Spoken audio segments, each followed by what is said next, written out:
Bueno,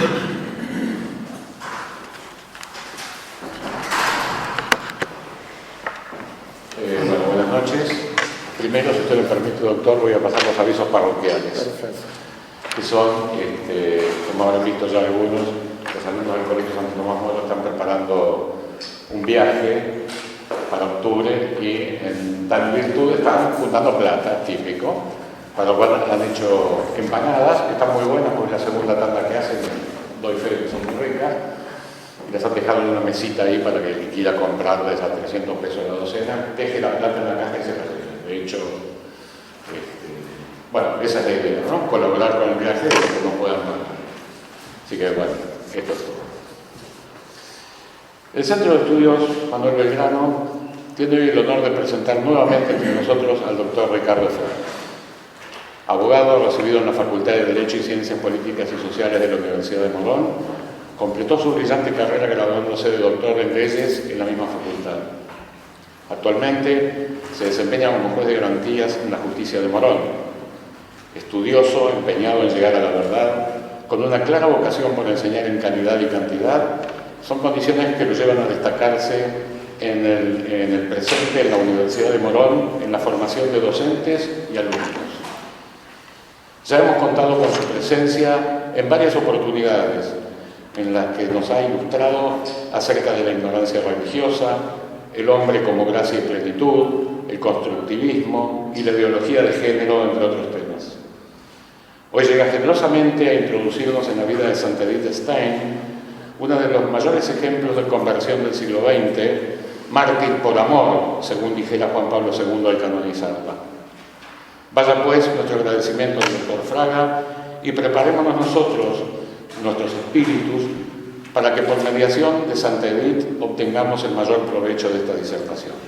Muchas gracias, doctor. Muchas gracias, buenas noches. Gracias por la presentación. Un placer, como siempre, estar en la bellísima ciudad de La Plata, capital de la provincia de Buenos Aires, tan amada por mí.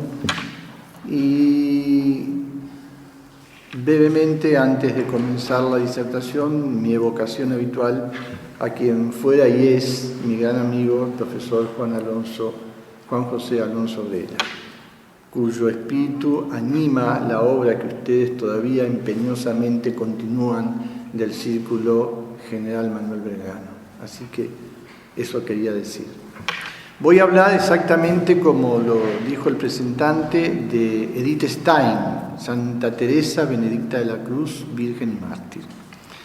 Edith Stein, voy a hacer un perfil primero de ella, es israelita, filósofa, carmelita, mártir de Cristo. Israelita, pudo cantar con la Santísima Virgen, como lo canta también todas las tardes en el Magnificat en vísperas la Iglesia, Suscepit Israel servum sum, recordatus misericordiae sue, sicut locutus essa patris nostros, erga Abraham esse meneius in secula. Acogió a su siervo Israel, según se lo anunció a nuestros padres, Abraham y sus descendientes para siempre. Y pudo también Edith entonar con Zacarías, el padre de Juan Bautista el precursor, Benedictus Dominus Deus Israel, quia visitavit et redemit populum sum. Bendito sea, Señor, Kyrios, Dios de Israel, que visitaste y redimiste a tu pueblo. Así lo canta cada día en laudes la Iglesia, el Benedictus. Y pudo consumar con el anciano Simeón, como también lo canta la Iglesia en el himno de completas.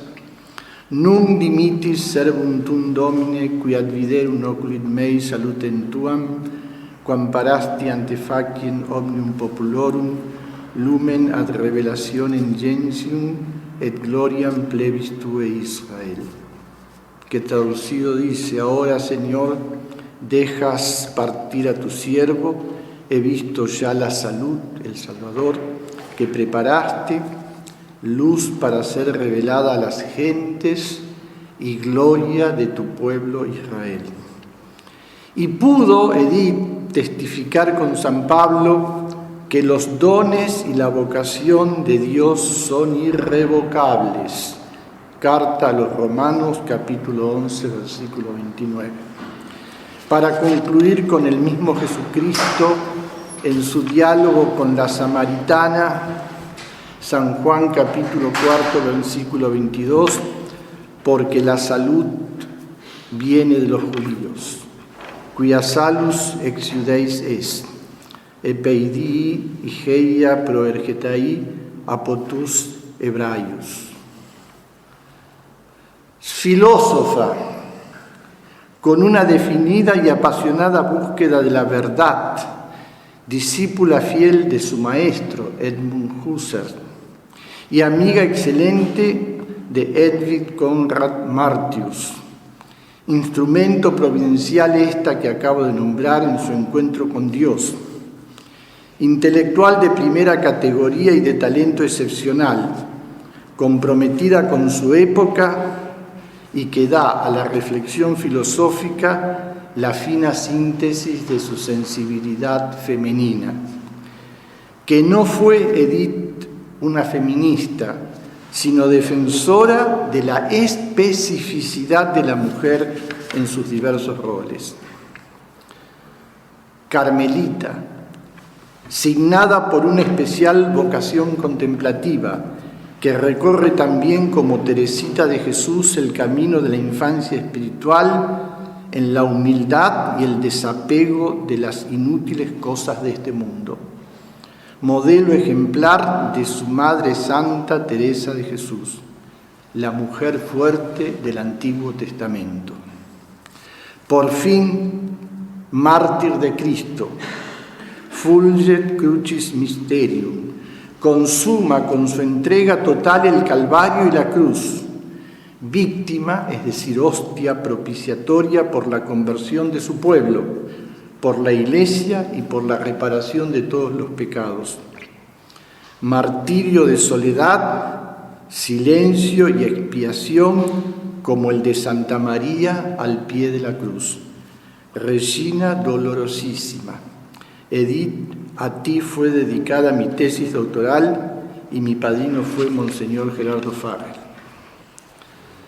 Perfil biográfico de Edith Stein. Nace el 12 de octubre de 1891 en Breslavia, en una familia judía observante, último vástago de 11 hijos. En 1895 comienza su formación en la Escuela Victoria y aparece ya en los primeros signos de su agnosticismo. En 1893 muere su padre. Frau Stein se hace cargo del negocio familiar. Respetará a su hija, pero no la podrá comprender en su conversión y en su entrada al claustro. En 1908 termina los estudios secundarios y ya entre los 13 y los 18 años se confiesa como atea. 1911-1913, los estudios en la Universidad de Breslau y después a Gotinga. En 1912 lee las famosas investigaciones lógicas de Husserl, en la etapa en que Husserl se encontraba en la búsqueda del realismo a través del principio de intencionalidad que Husserl había conocido por un ex dominico que fue su maestro, Brentano. En 1913 traba amistad con Max Scheler, discípulo común con Husserl, y con Adolf Reinach. Impacta en Edith la precoz muerte de Reinach en la Guerra Grande del 14 al 18. En 1915 da el examen de Estado con summa cum laude, el mayor de los méritos. Se aproxima a Husserl. En 1916 presta servicios en la Cruz Roja durante la guerra, sirviendo a Alemania, su patria. En 1917 se doctora en la Universidad de Friburgo de Brisgau. asistenta, diríamos ahora, voluntaria de Husserl. Sin embargo, nunca será profesora ni en Gotinga ni en Friburgo. En 1921, que es un año clave, lee por primera vez a Santa Teresa de Jesús en la casa de campo de sus amigos Konrad Martius. Es el año de su conversión. En 1922, el 1 de enero, recibe el santo bautismo. Su madrina, la ya nombrada Edith Konrad Martius. En 1923 recibe la confirmación. Y entre 1922 y 1923 enseña con las dominicas de Espira. En 1924 comunica a su madre su conversión y la acompaña por última vez a la sinagoga, tal como emocionadamente lo relata en un libro magnífico que se llama Estrellas Amarillas. En 1931 traduce las cuestiones disputadas del opúsculo De Veritate de Santo Tomás de Aquino. Y en 1932 traduce al alemán al cardenal Newman, el inglés, actualmente beato, próximo santo. Escribe la fenomenología de Husserl y la filosofía de Santo Tomás. Entre 1928 y 1931 participa en congresos y jornadas. Traba amistad con Jacques Maritain y su esposa convertida, Raíssa. En 1932, profesora en el Instituto Universitario de Münster. En 1933, la Alemania nacionalsocialista prohíbe a los judíos el ejercicio de la docencia. Y en ese mismo año, 1933, se presenta como postulante al Carmelo de Colonia, autorizada por su director espiritual, don Belzer, benedictino de Weilon. En 1934 toma de hábito con el nombre de Teresa Benedicta de la Cruz. Acontecimiento singular, según le llama ella misma en su autobiografía. Previo informa personalmente a su madre de su decisión. En 1936 concluye su obra doctoral Ser finito y ser eterno. En 1935 pronuncia por 3 años sus primeros votos y en 1938 profesa solemnemente con votos perpetuos. En el mismo año muere Husserl, su venerado maestro. El 31 de diciembre de 1938 abandona el Carmelo de Colonia por las persecuciones nazis a los judíos y es recibida en el vecino Carmelo de Echt, en Holanda. En septiembre de 1941, su hermano Pablo y su familia son deportados a un campo de concentración. Y en 1942, la pastoral de los obispos holandeses contra la persecución judía en Holanda provoca la deportación aún de los judíos bautizados. Se hacen tratativas con un Carmelo de Suiza, pero lamentablemente fracasan. El 2 de agosto de 1942 es arrestada con su hermana Rosa, que era terciaria carmelita, internada en Dens-Westerschak, en Holanda. Y el 7 de agosto de 1942 es llevada a Auschwitz, Polonia. El 9 de agosto de 1942, que es actualmente el día de su celebración, muere en la cámara de gas y es enterrada en la fosa común. La data oficial solo se publica en 1950 en la Gaceta holandesa. Y en 1950 aparece por primera vez Ser finito y ser eterno. En 1987 es beatificada por Juan Pablo II y en 1998 es canonizada y en mayo del año 2000 es proclamada doctora de la Iglesia y copatrona de Europa junto con Santa Brígida y Santa Catalina de Siena. Este es el perfil biográfico de Edith Stein, Teresa Benedicta de la Cruz. Su síntesis filosófica sería la siguiente: una combinación original de la fenomenología de Husserl con la escolástica tomista. De la fenomenología toma básicamente su método y los rescatables aspectos realistas. También toma elementos de la ya nombrada Edith Conrad Martius y de Fander. De la escolástica proceden más bien los principios principales de Santo Tomás, y hay también en sus obras una marcada tendencia de otras corrientes escolásticas como el escotismo, de manera particular el principio de individuación, materia espiritual. Influyen en su formación mística el pseudo Dionisio, San Juan de la Cruz y, como lo veremos, Santa Teresa de Jesús.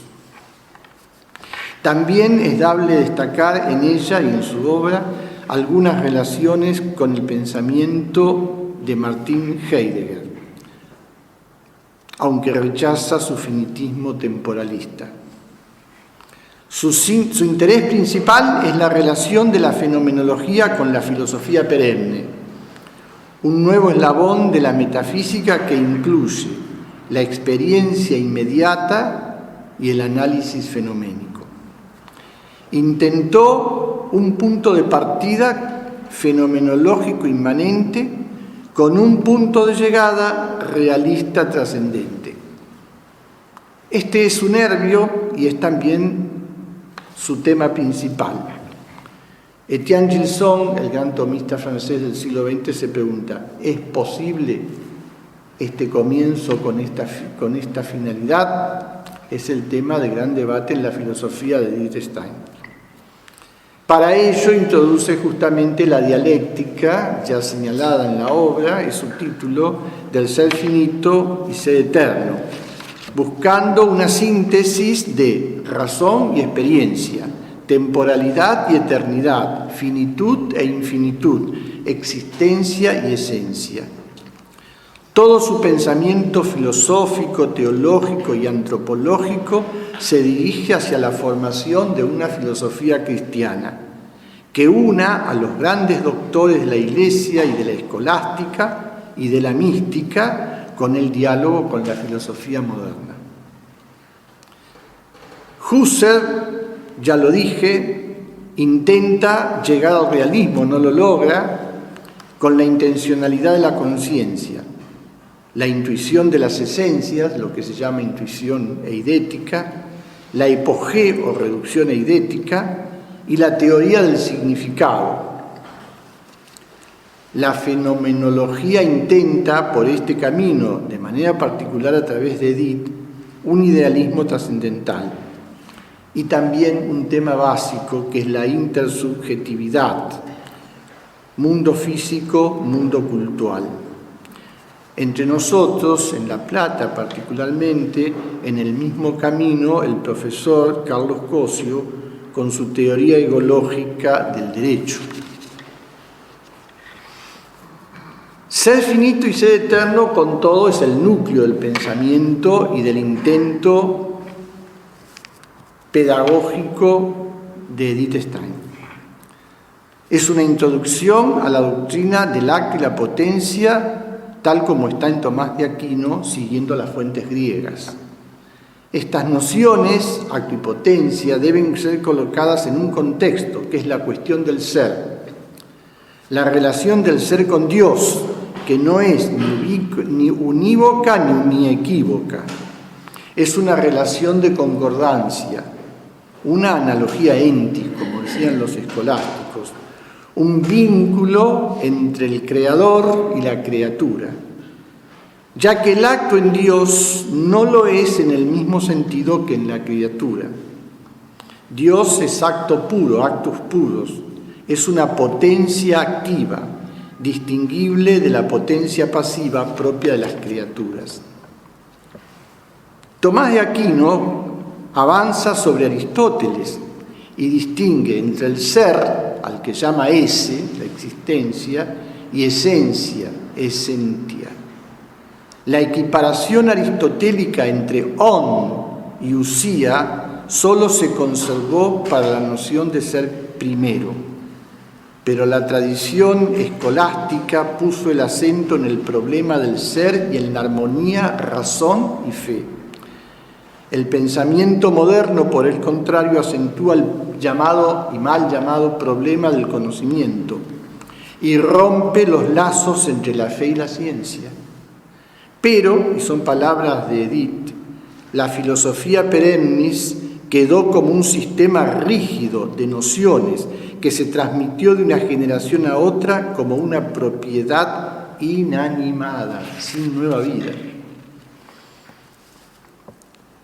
No hay diálogo o no hubo diálogo con las corrientes filosóficas de la modernidad. Algunos esfuerzos de renovación se intentaron sin mayor éxito con la encíclica de León XIII Eterni Patris de 1879 que implicó la renovación de los estudios tomistas. Dice también Edith Stein, hoy sabemos que el tomismo no nació del pensamiento de su maestro como un sistema ya concluido. Lo consideramos como una elaboración viva del espíritu, cuya génesis podemos ver de cerca. Se nos presenta para que interiormente lo asimilemos y engendre en nosotros una vida nueva. Al mismo tiempo que se renovaba la filosofía perennis, la filosofía moderna advirtió la dificultad de su sendero inmanente y así aparecieron la filosofía del ser, con la fenomenología de Husserl ya nombrada y la axiología de Max Scheler, y en sus antípodas la filosofía de la existencia de Heidegger y la doctrina del ser de esta gran filósofa, de la cual no puedo hablar mucho, que ya nombré varias veces, Hedwig Conrad Martius. Surgen entonces las dificultades de la expresión lingüística, la cual Edith llama verdadera cruz por la dificultad que implica. Confusión babilónica de lenguas le llama también.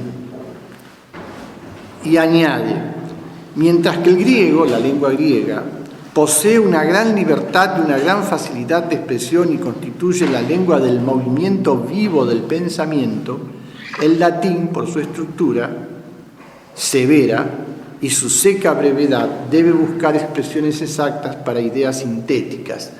Por eso, más que la lengua de la filosofía, que es el griego, es la lengua de los sistemas jurídicos, que necesitan justamente esa precisión. Hoy día abandonado en el mundo del derecho, lamentablemente, como se ha abandonado en tantos ámbitos. Así, por ejemplo, nociones que nos parecen tan claras como potencia y acto en griego abarca energeia, ergon y entelequia. Energeia es el ser real en su oposición al ser posible, dinamis. Energeia es eficacia. Cuando la realización de la potencia es una acción, se la llama ergon. El pensamiento que realiza la acción, la obra que surge del pensamiento. En cambio, entelequia es la realización del ser, el ser real. Como dice algún poeta por ahí, dotándole de lengua y entelequia, una poesía mía, entelequia en este sentido. A estas dificultades lingüísticas, ya que en latín hay una sola palabra, actus, se añade que en la filosofía moderna el acto queda reducido y es acción espiritual libremente cumplida. Por ello se deben buscar los orígenes históricos y los orígenes reales de los términos técnicos escolásticos. Y para eso se necesitan filósofos y no repetidores. Para ello, volver a la cuestión nunca totalmente resuelta entre la relación entre ente y usía. Para Edith, la fenomenología es su lengua filosófica materna. Ella se formó con Husserl. Se añaden además, dice Edith, las dificultades lógicas, ya que, por ejemplo, cuando se habla de verdades, se habla de proposiciones verdaderas. Dice Edith, es una expresión poco exacta. La proposición no es una verdad en el sentido de veritas, sino algo verdadero en el sentido de verum, ya que su verdad consiste en estar en conformidad con un ente o bien que le corresponda algo que existe independientemente de la conciencia, que eso es el realismo filosófico. Pero la filosofía no puede tampoco prescindir de los datos de la revelación, quiere hacer ella una filosofía cristiana, ya lo dije. Así, por ejemplo, la noción de creación, que los griegos no conocieron. El término griego poiesis se aplica a lo que se hace a partir de una materia prima. En Platón, por ejemplo, el demiurgo que da forma. Pero la creación como concepto revelado es ex nihilo, de la nada. Es un aporte importante de la teología y de la revelación al pensamiento filosófico. En este sentido, añade también Edith, la razón se convertiría en sin razón si se obstinara en detenerse ante las cosas que no puede ella descubrir por su propia luz, y si cerrara los ojos delante de lo que una luz superior le hace visible. La verdad revelada conduce al filósofo a nuevos horizontes que sin ella jamás hubiera conocido. Pero, añade Edith, la gracia, este es un párrafo magnífico, la gracia no libera al sabio cristiano de la necesidad de una formación científica profunda hasta donde pueda alcanzarla, igual que no lo libra de los deberes profesionales naturales. Quien confiando equivocadamente en la gracia pensase dispensarse de ello, quedaría naturalmente muy atrás del investigador no cristiano profundo y consciente. No es otra cosa que la aplicación del apotegma escolástico: la gracia supone la naturaleza. La noción de creación generó la separación entre las nociones de esencia y existencia, que los griegos no podían distinguir. La doctrina de la Santísima Trinidad y de la Encarnación condujo a la separación entre dos nociones clarísimas, naturaleza y persona, en los debates cristológicos de los 5 primeros siglos de la Iglesia. La doctrina de la Eucaristía logró separar las nociones de sustancia y accidentes en los debates medievales. La revelación es entonces un bien común de la filosofía, pero la fe es siempre una luz oscura. Da a entender algo que permanece incomprensible. Es lo que llama el padre Prisvara una reductio ad mysterium. La filosofía se consuma por la teología, pero no como teología, sino como filosofía. La fe no es solamente la virtud, fides quod creditur, sino también el objeto que creemos, fides quod creditur. También, y el hecho vivo de creer, credere, es el acto de fe. Y así tenemos fe en Dios, credere Deo, y creemos en Dios, credere in Deum, es decir, tendemos a Dios.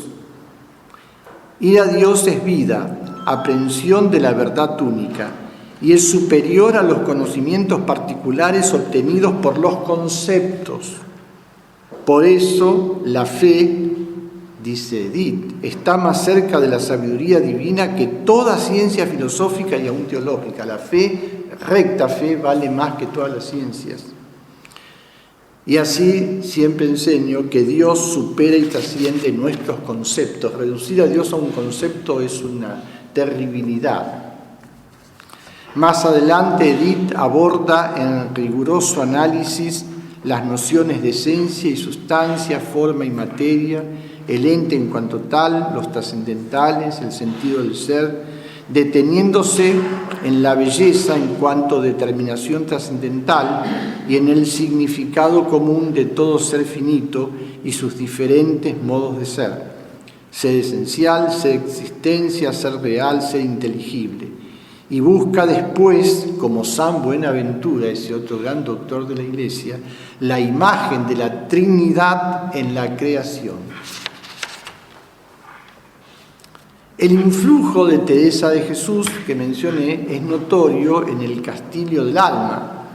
Edith concibe al alma como Teresa, como Santa Teresa, un castillo interior con sus moradas, no puntiforme como el yo puro de los idealistas alemanes del siglo XIX, sino como un espacio con muchas moradas. Distingue Edith el yo, el alma, el espíritu y la persona. Y de la persona tiene presente la famosísima definición de Escoto, que en rigor es de Ricardo de San Víctor medieval, de que la persona es la experiencia incomunicable de naturaleza intelectual. El yo no es idéntico ni al alma ni al cuerpo. El yo, entre cuyo ser es vida, que surge de sí misma, es el que habita en su cuerpo y en su alma. Yo, el hombre entero, como lo concibe San Agustín, totus homo. La persona, el yo que abarca el cuerpo y el alma, penetra por el entendimiento y domina la voluntad.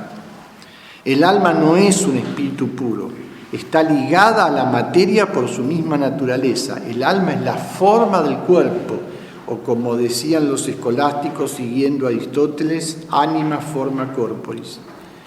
Pero Edith ve claro que todo lo que es material está construido por el espíritu, tal como Escoto. Credo visibilium omnium et invisibilium. Creo, decimos en el credo, en todas las cosas visibles e invisibles. Y las cosas visibles son imágenes de las invisibles, y no a la inversa como se dice. No solo que las cosas materiales proceden del espíritu, sino que todo producto material está lleno de espíritu. Cada uno lleva un significado por su figura, Gestalt. Edith cita un texto de las moradas que es clave para su distinción filosófica. Teresa dice en una parte, sin ser filósofa, simplemente por su mística, también me parece que el alma es diferente cosa de las potencias. Tremenda intuición de Santa Teresa de Jesús. Pero la vida mística se inicia con una llamada interior y es diferente de la búsqueda de sí mismo. No confundir la vida mística con estos orientalismos de moda que son búsquedas de sí mismos. Esa búsqueda de sí mismo que hoy se propicia puede conducir a una falsa imagen del propio yo. Y Edith le llama fuente de ilusión. Y también es distinta de la búsqueda científica, que en la modernidad ha conducido a formar una psicología sin alma. La esencia y las potencias del alma, descartadas como conceptos mitológicos, son, se dice, solo verificaciones de los fenómenos psíquicos. ¿Y estos fenómenos psíquicos qué son? ¿A qué se reducen? Solo sensaciones. Volvemos al sensismo de los escoceses del siglo XVIII. Todo que parece tan moderno es más viejo que no sé qué. Desligándose del sentido de los actos humanos. Esto del sentido está también tratado en Víctor Frank, un gran psiquiatra y filósofo vienés de origen también israelita, y que lo pueden leer en un libro fácilmente asequible, sobre todo por internet, que se llama El hombre en busca de sentido. Sentido que en griego se dice logos, justamente. Dice Edith, es como si del castillo del alma se conservase solo el muro de la cerca, es decir, el cuerpo, y aún este solo en ruinas. Un cuerpo sin alma ya no es un verdadero cuerpo. Todo esto residuos del viejo racionalismo tan de moda hoy, sin misterios. Y así se produce la ceguera naturalista de la psicología del siglo XIX, que lleva a la inconsciente angustia de encontrarse con Dios del siglo XX. La obra inacabada de Edith Stein es Ciencia de la Cruz, obra clave de su maduración espiritual y evolución mística, testamento inconcluso literario y concluso en la cruz del Calvario, en el campo de concentración. Hay allí una distinción entre ciencia o sabiduría de la cruz y teología paulina de la cruz, la verdad real y operante de la cruz. Cuando un alma santa acepta con el realismo de los santos, dice Edith, las verdades de la fe, éstas se le convierten en la ciencia de los santos. Y cuando su íntima forma está constituida por el misterio de la cruz, entonces esa ciencia viene a ser la ciencia de la cruz. En San Juan de la Cruz coinciden el realismo infantil, el realismo santo y el realismo artístico. Y por ello su ciencia empírica se refleja en el símbolo, resonancia plástica de lo que se ha visto cuando se capta algo. Y les pido que busquen, en el Google aparece, la imagen o dibujo de Jesús crucificado de San Juan de la Cruz. Si tienen las obras completas de la BAC, ahí está reproducida. Formidable para ver la distinción mística entre realismo infantil, realismo santo y realismo artístico. Y así entendido, todo arte auténtico es una revelación y la creación artística un servicio santo. Pero, añade Edith, la creación artística oculta un peligro cuando el artista se contenta con la representación externa de la imagen, como si ésta no tuviese una dimensión trascendente. En San Juan de la Cruz, los tres realismos se han unido para formular en plenitud la ciencia de la cruz, clave cristológica de toda su obra. En punto a la espiritualidad litúrgica, la de Edith está centrada y plasmada toda ella en la liturgia benedictina. Por algo eligió esos dos nombres, Teresa por el Carmelo y Benedicta por los benedictinos, cuyo auge de renovación, que concluyó tan ásperamente, lamentablemente, en 1969, se sentía con intensidad en la Alemania de su tiempo. Una liturgia culta en el doble significado en que debe ser la liturgia. Culta por el culto rendido a la divinidad y culta por la significación formativa. La liturgia no puede descender a lo vulgar y a lo chabacano porque la liturgia es educación pedagógica. Edith hubiese rechazado con horror la mutilación actual de las liturgias. Y en punto a la relación entre educación, formación litúrgica y formación pedagógica, voy a leer brevemente, si me permiten, un texto de Edith. Es breve. El objetivo último del hombre es su propia vida. La humanidad pecadora ha recuperado la posibilidad de obtener la vida eterna gracias a la muerte de Cristo en la cruz. Cada hombre debe hacer suyo personalmente el fruto de la redención con su libre actuar. Para que esa apropiación personal sea posible, Cristo renueva su sacrificio de la cruz en el santo sacrificio de la misa. El actuar libre del individuo que le hace partícipe de la vida eterna es la participación en el sacrificio eucarístico. Cuando se acerca al altar junto con el sacerdote, siendo consciente de su condición de pecador y con vivo deseo de ser redimido, cuando hace sacrificio de sí mismo junto con los dones en sincera actitud sacrificial, el hombre es transformado en Cristo junto con esos mismos dones y se convierte de modo plenamente real en un miembro vivo del cuerpo de Cristo. Y cuando en la Sagrada Comunión recibe en sí al Señor, lo introduce dentro de sí y vive en Cristo y Cristo en él. Se pregunta, ¿cuál es la relevancia pedagógica de todo esto? De entrada, que la acción eucarística es el acto pedagógico más esencial, la cooperación de Dios y el hombre, cuyo resultado es la adquisición de la vida eterna. Además, posee la relevancia pedagógica de que pone al educador ante la tarea de llevar al educando a que sea capaz y esté dispuesto para ello de prestar la colaboración que le corresponde en ese acto divino humano, es decir, en ese acto teántico. Esta educación, Edith la ha analizado en Santa Teresa con la significación más profunda, que es la educación como forja del hombre en su plenitud, entendimiento, voluntad y demás potencias. Dirigir y educar exigen el ejercicio continuo de la actividad intelectiva y volitiva en el enseñante y en el enseñado. La formación se dirige a la sustancia, al alma misma, y por eso acuña esta noción magistral. Podrá llegar a ser maestro en el arte de la educación solo aquel que por naturaleza ha nacido para dirigir. La voy a repetir porque con esta enseñanza de Edith sobran todos los métodos que no sirven absolutamente para nada y la masificación actual de la educación. Podrá llegar a ser maestro en el arte de la educación solo aquel que por naturaleza ha nacido para dirigir. La interioridad en Edith, según lo aprendí de mi profesor Emilio Comar. Edith emplea el término agustiniense hombre total, totus homo, y ordena las potencias del alma humana al mundo de San Juan de la Cruz y Santa Teresa, y por ende de San Agustín, tal como está en su opúsculo, opúsculo es una obra, de Trinitate. Entendimiento, memoria y voluntad.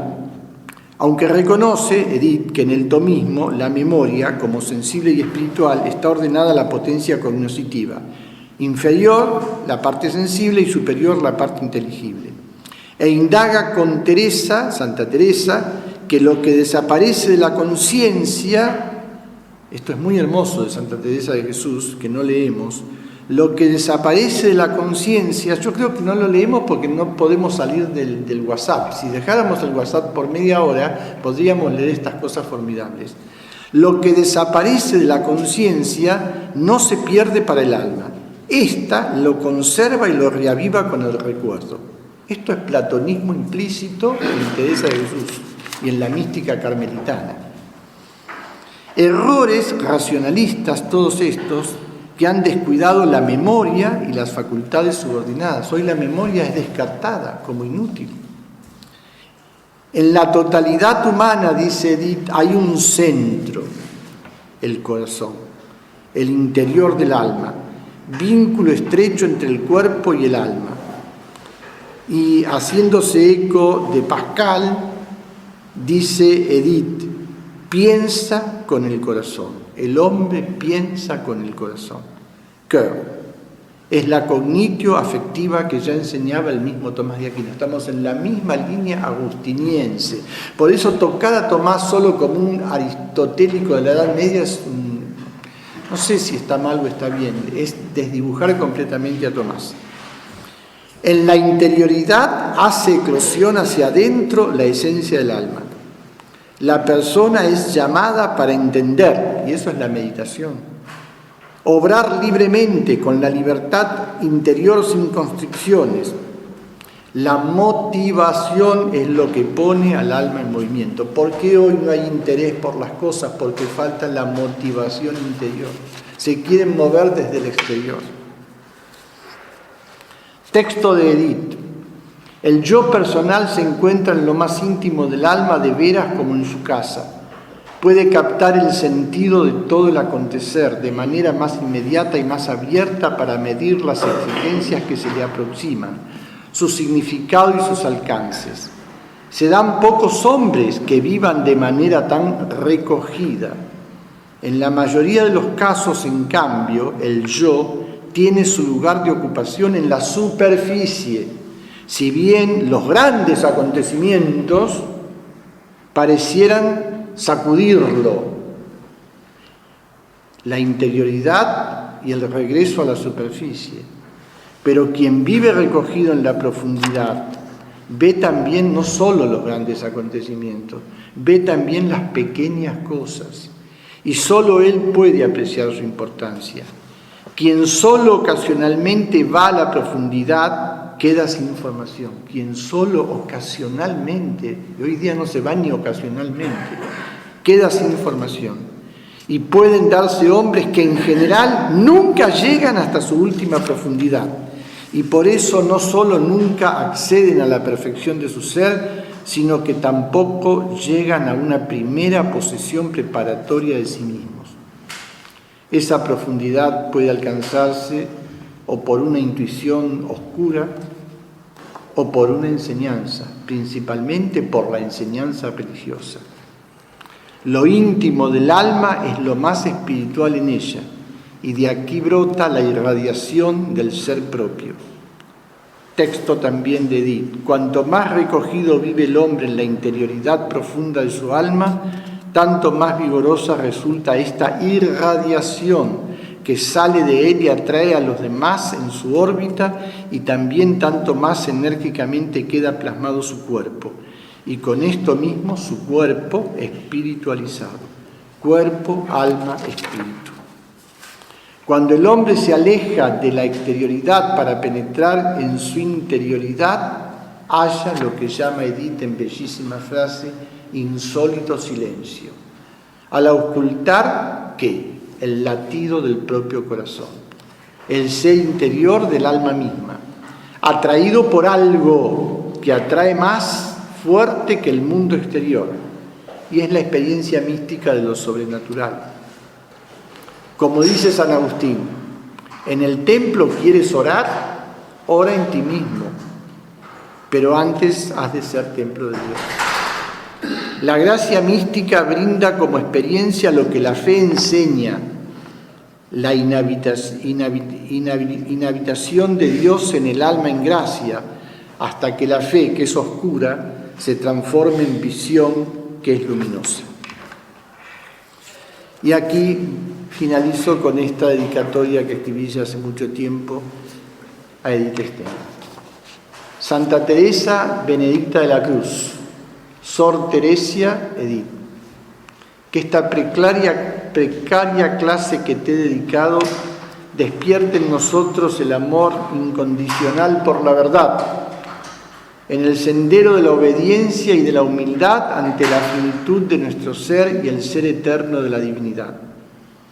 Una divinidad tan insondablemente trascendente que se abajó al despojado pesebre de Belén y a la desolación inconmensurable de la cruz, en la aceptación cotidiana de la divina voluntad, tal como en la oración de tu cofrade carmelita Santa Maravillas de Jesús.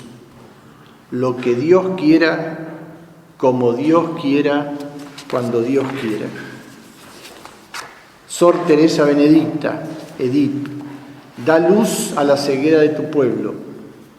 Danos, como reza la Iglesia en la noche santa de la resurrección, la israelítica dignidad. Sostén al vacilante sucesor de Pedro en estas densas tinieblas de la humanidad, en este eclipse de Dios y del orden natural, y danos a nosotros, pobres e inútiles servidores, la gracia esencial de la luz en la verdad por el camino de la cruz. Per crucem ad lucem. Nada más.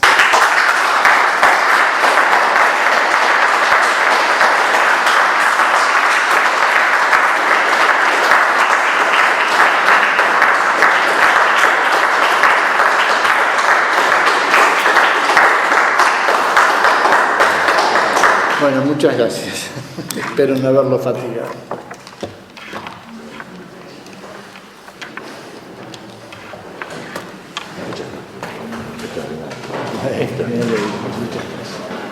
Muchas gracias a usted, doctor. No, al contrario. Encantado. Muchas gracias. Gracias, perdón que no me paré, pero No, estaba tan...